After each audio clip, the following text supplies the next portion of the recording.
What's going on, guys? It's the digital tutor here with another step-by-step tutorial. In today's video, I'm just going to show you how you can change your name in Google Meet on a PC or laptop. And if you're new to the channel and you find this helpful, please drop a like on the video, comment below, and consider subscribing to the channel for more tips and tricks, step-by-step tutorials, and how-tos for everything tech and digital related. So what we need to do first is open up our internet.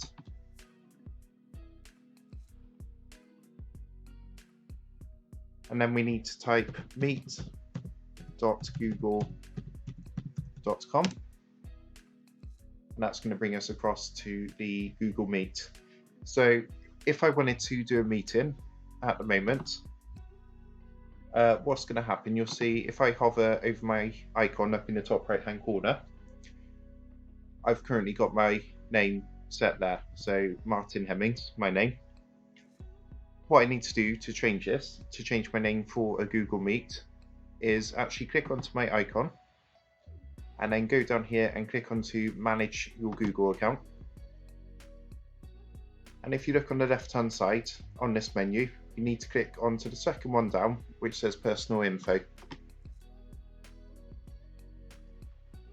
And then from here, if you look in the middle of the page, you'll see my name there.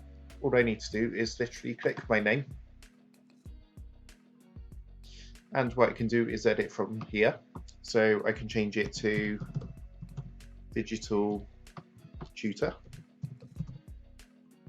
And once you've changed your name, all you need to do is click the save button down here. It might not show up straight away. Sometimes it can take sort of 24 hours to update. But if I actually come across to meet.google.com, we're just going to have a look and see if I now hover over my icon. Yeah, you can see straight away that's now changed. Before it was saying Martin Hemmings, it's now saying digital tutor. So I hope you found that helpful. Please drop a like if this helped you. Consider subscribing to the channel. And if you do want to help support the digital tutor and help the channel to grow, there's a link in the description below where you'll be able to buy the team a nice cup of coffee. Thanks for watching, and I'll see you in the next one.